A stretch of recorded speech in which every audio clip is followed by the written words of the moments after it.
Olá pessoal, sejam bem-vindos a mais uma versão aqui da rentabilidade dos nossos FOFs, trazendo como sempre os nossos principais convidados da Research, Laís, Alê, sejam bem-vindos mais uma vez. Obrigado. Obrigada. Certo, pessoal. Então vamos lá, né? Maio eu falei que tive um mês de sorte, muito cenário positivo. Também temos um cenário positivo em junho, mas também foi um mês marcado por muita manchete e muito ruído também, principalmente na reta final desse mês. Quando a gente fala dessas manchetes, pensando aqui no cenário internacional, eu não posso deixar de falar do conflito que a gente teve entre Irã, Israel e o envolvimento dos Estados Unidos. Escalou de uma forma muito rápida, na mesma intensidade praticamente em que se desescalou tudo isso daí. Trouxe muita volatilidade, principalmente quando a gente fala em commodities, né? A gente vai falar um pouco mais para frente do resultado de ouro, de urânio em si. Mas o ruído desse conflito foi muito mais geopolítico do que direto nas economias, vamos colocar dessa forma, né? Por um momento, a gente pensou que iam fechar o Estreito de Hormuz, nada aconteceu, pelo menos por enquanto, né? Esperamos que continue assim. Agora, o que foi notícia, o que deixou de ser notícia em junho, na verdade, e que aí sim vai influenciar as nossas economias de uma forma geral, é quando a gente fala da guerra comercial. Aqui eu destaco que estamos falando de junho, né? A gente está gravando em julho já, então tivemos alguns avanços aí na guerra comercial, mas em junho isso não foi tema e abriu muito apetite para risco no mês de junho. Quando a gente fala de S&P, tivemos renovações de máximas históricas, mais de 6.200 pontos, a economia americana se mostra extremamente resiliente, o Nasdaq 100 cresceu 6,27% no mês, aí falando em dólar, e é importante destacar em dólar porque também foi um mês em que o dólar perdeu muita força, mundialmente falando. O real, até o real se destacou, né? O real que estava ali um motivo de chacota, teve uma grande desvalorização do dólar aqui na nossa página do jornal. Falando sobre as commodities ainda, o urânio subiu 10% no mês, o petróleo subiu 8% no mês.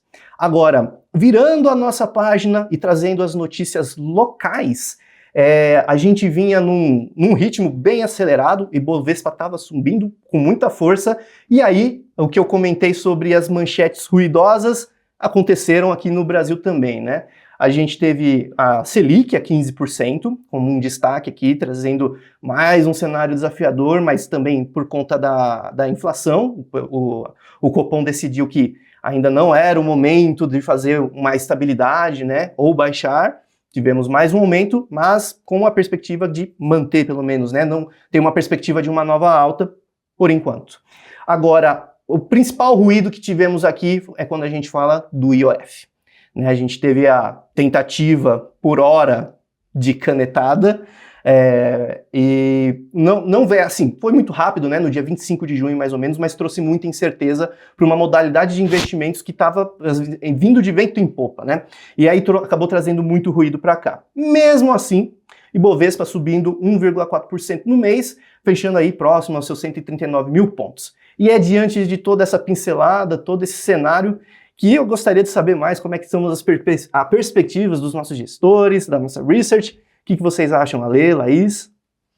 Eu acho que comentar brevemente o que a gente viu de cenário ali no mês de junho, né? Acho que os fatores mais importantes, como você comentou, primeiro, as duas decisões de bancos centrais aqui, a Estados Unidos e Brasil, né? Então, os Estados Unidos, uma decisão do Fed bastante esperada, né, de manutenção das taxas, mas com um tom levemente mais dove, né, ou seja, um tom levemente mais pró-corte, né. Quando você olha o sumário de projeções, que reflete o quê, né, as projeções de cada um dos Fed Boys, né, de cada um dos diretores do Banco Central, houve a manutenção da expectativa de 2 cortes ainda esse ano, né? Bem em linha com o que o mercado vem precificando, mas já era esperado, né, pelas contas ali, a média dos economistas, né, que houvesse uma revisão de inflação um pouco mais para cima, o que possivelmente traria esses 2 cortes para um corte né, para esse ano.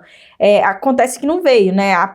O aumento da projeção de inflação pelo Fed foi menor do que o esperado, ou seja, essa parte do pass-through das tarifas para a inflação, ela parece, né? Ela é percebida como menor, né, pelo Banco Central americano, e aí, por isso, né, foi possível manter ali essa mediana das estimativas de 2 cortes ainda. Então, o mercado continuou precificando um corte em setembro e outro na última reunião do ano, né.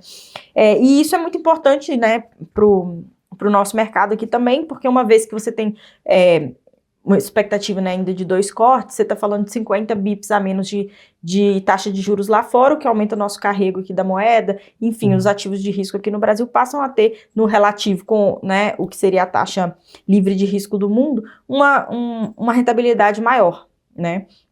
E vindo aqui para o Banco Central brasileiro, né, a decisão, como você bem falou, Pedro, o Banco Central elevou, né, em 25%, chegamos a 15% da taxa, o mercado estava dividido, né, entre 50-50 se ia subir ou não, muito por causa até do próprio patamar de juros que a gente já tem, que já é bastante grande, e esse diferencial de juros. Então, dada a nossa inflação que roda na casa de 4%, você tem um juro real ali de 2 dígitos hoje, que é realmente muito restritivo, né? Então, você tinha essa dúvida se o Banco Central pararia ou não, né? Se esse nível de juro real é restritivo o suficiente, se não, né, não estaríamos errando um pouco mais para cima. E também uma percepção de mercado que existe de que esse Banco Central, ele é mais dove, né? Então, que ele não quereria, né, aumentar mais ainda a taxa de juros do que tem hoje. Enfim, o Banco Central decidiu unanimemente por subir, chegamos a 15%, nosso diferencial de juros para os Estados Unidos continua, né, crescendo, e isso, por um lado, é muito positivo para a nossa moeda, tem segurado, a gente tem visto uma performance no ano, tem sido muito positiva, né, para o real, mas em compensação você tem desdobramentos para atividade, para outras coisas que, né, acabam, né, na equação aqui, fazendo com que não seja tão positivo para todas as classes, né, de uma maneira geral aqui. Então, acho que em junho foram os 2 principais eventos aqui, né, a gente viu a inflação doméstica aqui trazendo um qualitativo melhor, né, apesar de a gente ainda ter patamares de inflação, principalmente aquele grupo de serviços que tem essa inércia mais forte, né, que é mais difícil, que é o que a gente chama de coluna vertebral ali, que é o que você precisa ver realmente uma tendência para baixo para possibilitar um ciclo de corte, ela vindo com esse qualitativo um pouco melhor, agora em julho a gente está vendo que está tendo a continuação disso, então esses desdobramentos no sentido um pouco mais para um possível afrouxamento monetário, né, um cenário em que seja possível um afrouxamento monetário ainda nesse ano aqui no Brasil. Boa, eu acho que vocês passaram muito bem todos os principais temas do ano, né, Brasil lá fora.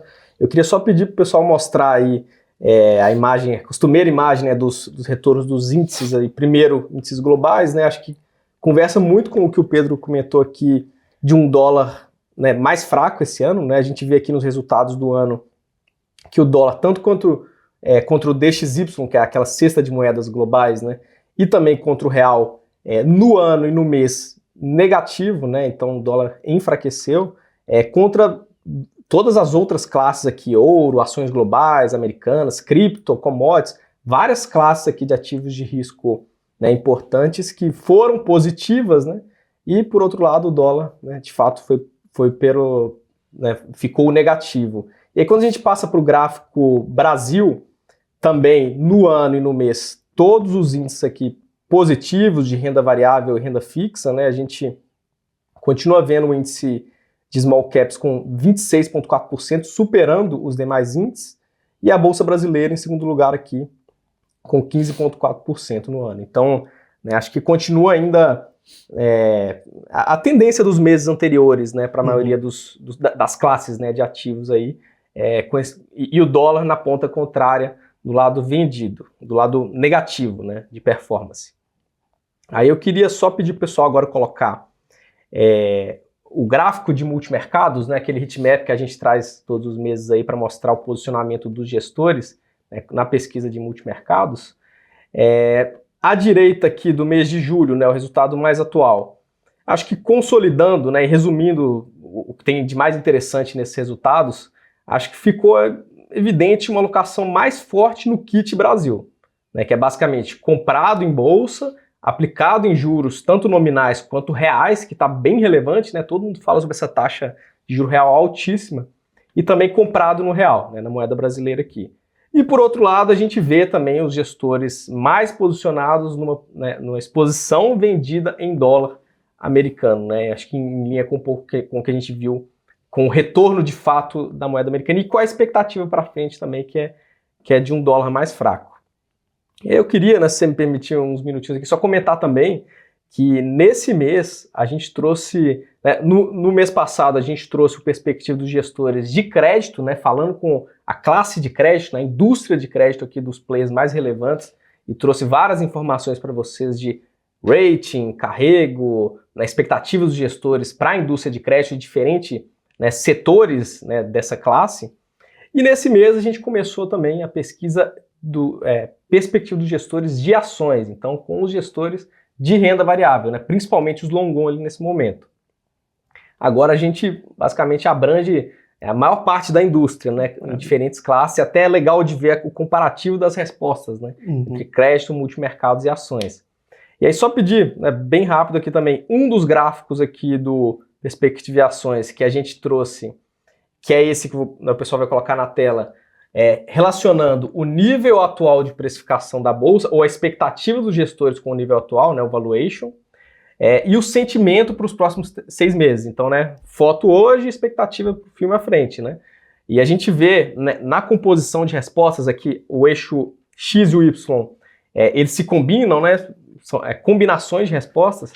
A gente vê que a maioria das respostas aqui para essa pergunta específica foi no sentido de uma bolsa de fato barata, né, como a gente tem visto e todo mundo tem de fato comentado, mais otimista, né, pelo menos para os próximos 6 meses. Né? Então a gente vê um técnico muito leve e uma expectativa para frente de valorização ainda do mercado, né, brasileiro. Ele justifica, né, se alinha até com os multimercados, que eu falei de comparar as respostas, né, eles também estão otimistas com a bolsa brasileira. Então é legal pegar um pouco dessa perspectiva para diferentes classes. Né?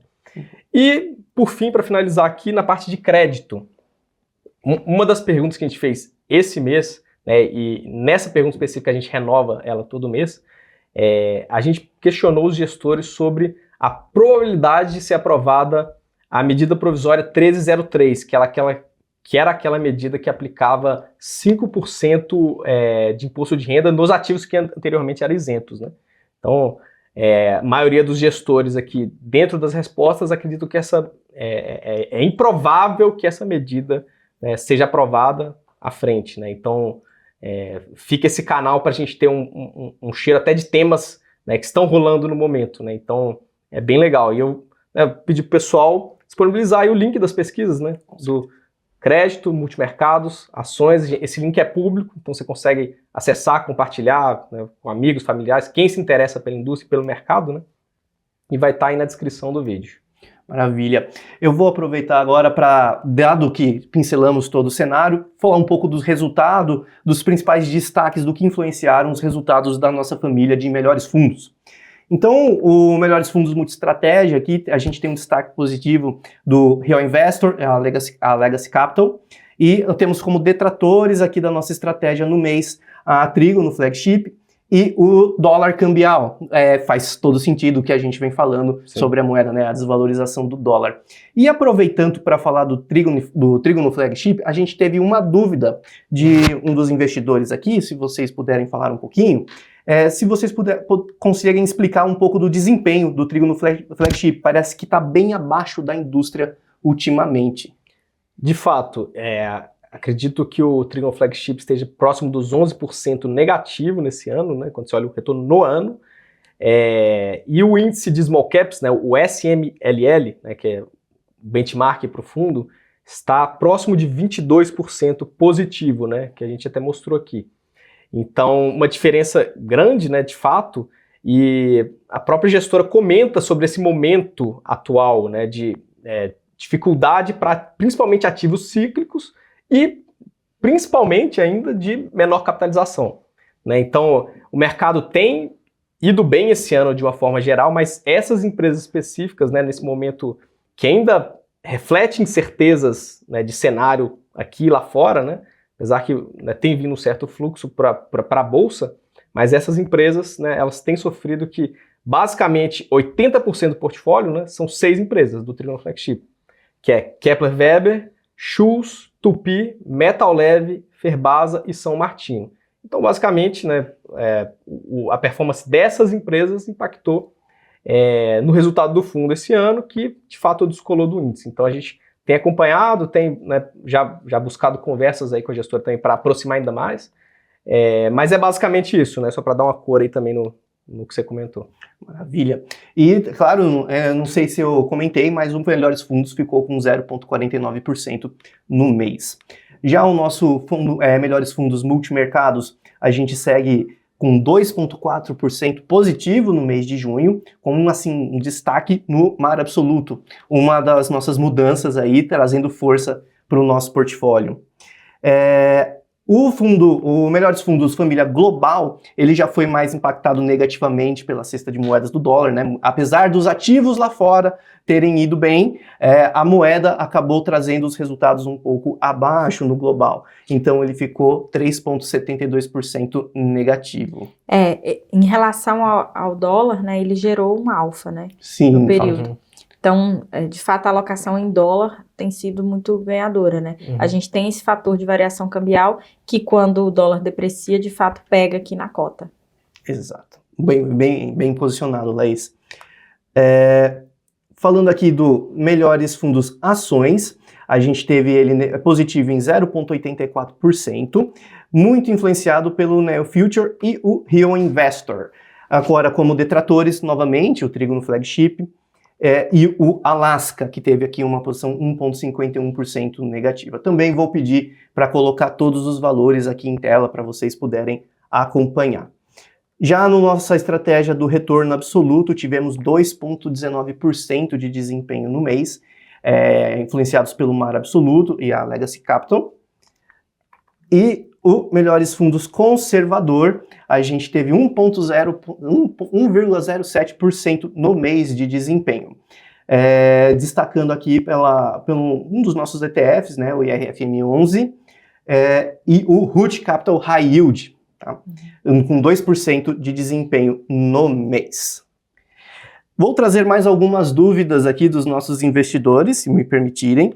A gente comentou aqui nas nossas pinceladas sobre o IOF, e é uma das dúvidas aqui. Como que fica a questão de IOF dos FDICs? Vai ser foi suspenso? Volta a ser o que era? Como é que fica essa história? Não temos ainda uma resolução definitiva, né, em relação a isso. A gente teve ontem, né, a sessão ali entre o governo e o Congresso, né, o Executivo e Legislativo. Não houve resolução, né, não houve conciliação em relação ao assunto, mas ao que parece, pela entrevista que o ministro Moraes fez no final, é que o que será decidido será algo mais ou menos assim, a parte do VGBL vai continuar sem, né? A parte do risco sacado, então que pega aqui os FDICs, também continuaria sem IOF, né? E aí o que seria mantido seria mais aquela parte de equalização de IOF, cambial, enfim. Então, o que já era isento permanece isento, e haverá um aumento daquilo, né, para essa equalização do que já era taxado em IOF para uma alíquota mais alta para ter essa padronização. É o que parece pela entrevista que o ministro deu no final do dia ontem, mas ainda precisamos saber de fato qual que é a decisão, né? Vamos precisar esperar. Exatamente. Tem certas coisas aqui no Brasil que não tem muito como a gente fugir, né? A gente foi pego de surpresa, as notícias são muito melhores do que aquelas de junho. Vamos torcer para que continuemos andando nesse cenário aqui enquanto aguardamos por isso. Também temos uma dúvida aqui referente à performance do Empíricos Global Real Return, que é uma das nossas carteiras aqui de previdência, sobre o impacto da parte da inflação longa dentro do fundo, já que temos ali um percentual bem elevado ali dentro do fundo, nessa ponta. O Global Real Return, né, ele foi criado até, a ideia veio de um grupo de investidores, mas ele não é exatamente a célula de FOF, né? Sim. Mas aqui é fácil da gente explicar, porque a parte de inflação, na verdade, você tem ali um risco de juro real embutido, né? Então, a alocação, ela, no mês a mês, ela vai refletir a marcação a mercado do fechamento ou não da curva de juros reais e a da expectativa de inflação ali também, né? Aliás, não da expectativa de inflação, da inflação que é acruada ali no papel, né? No papel todo mês. Então, é basicamente assim, se a gente tem um fechamento da curva de juros, como foi o caso, né, da curva de juros reais, como foi o caso ali no mês de junho, você tem uma marcação positiva, né? E o oposto também é verdadeiro, né? Então, se você tem uma abertura de juros, isso impacta negativamente a cota naquele período, porque é uma marcação a mercado, né? É isso que reflete na cota. Então, é meio parecido, por exemplo, se você comparar aqui na parte de fundos, o FOF arrojado para o FOF Previdência, né? Arrojado e ações, que a diferença deles é justamente a alocação que a gente tem em inflação. Então, o descolamento que a gente teve entre esses dois, a diferença, né, desses dois produtos foi justamente porque o arrojado, ele tem essa parcela de inflação, então nesse mês, com o fechamento desse juro real, ele rendeu mais do que o FOF ações. Né? Então é facilmente explicado dessa forma. O Global Real Return, nessa parte de inflação, responde exatamente igual. Maravilha. Temos uma dúvida aqui, que essa aqui fica comigo dentro da Asset já. Em primeiro lugar, parabéns a toda a equipe pelos conteúdos. E aqui ele gostaria de saber se o FOF Melhores Fundos Blends foi ou será incorporado pelo Melhores Fundos Multi-Estratégia. Neste momento, respondendo objetivamente, ele não foi incorporado. No entanto, está dentro da estratégia da Asset fazer essa incorporação. Isso deve acontecer dentro desse mês ou do próximo mês, e todas as novidades a gente vai disponibilizar assim que possível para todos. Como está o cronograma de implementação dos ajustes propostos lá em março de 25? Essa aqui é uma pergunta bacana. A gente até comentou um pouco de como que funciona a gestão de fluxo de caixa de uma gestora, de fato, das alocações. E, enfim, as alocações estão em andamento, foram, assim, realizadas agora, a gente está gravando aqui na metade de julho. Eu já falo que praticamente 70% do que havia proposto já está finalizado. E assim, temos algumas mudanças dependendo de onde que a gente está fazendo essa realocação. Cada fundo tem um prazo de liquidação diferente e, além disso, nós temos tamanhos de fundos diferentes. Da mesma forma que eu comentei que quando a gente faz um resgate, a gente faz todo um programa, quando eu aqui pensando como gestor, né? Quando eu faço um resgate, principalmente uma posição relevante, como é o caso do Melhores Fundos Multi-Estratégia, a gente tem mais de 180 milhões de reais aqui dentro do fundo. Então, se eu faço um resgate de 5% disso, nossa, o outro gestor tem que saber o que está acontecendo ali, e a gente não faz isso de uma vez, a gente faz paulatinamente.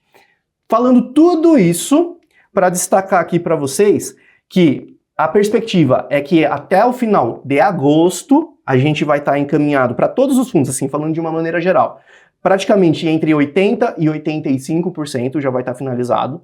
Até novembro a gente já vai para praticamente 90%, um pouquinho mais do que 90% finalizado.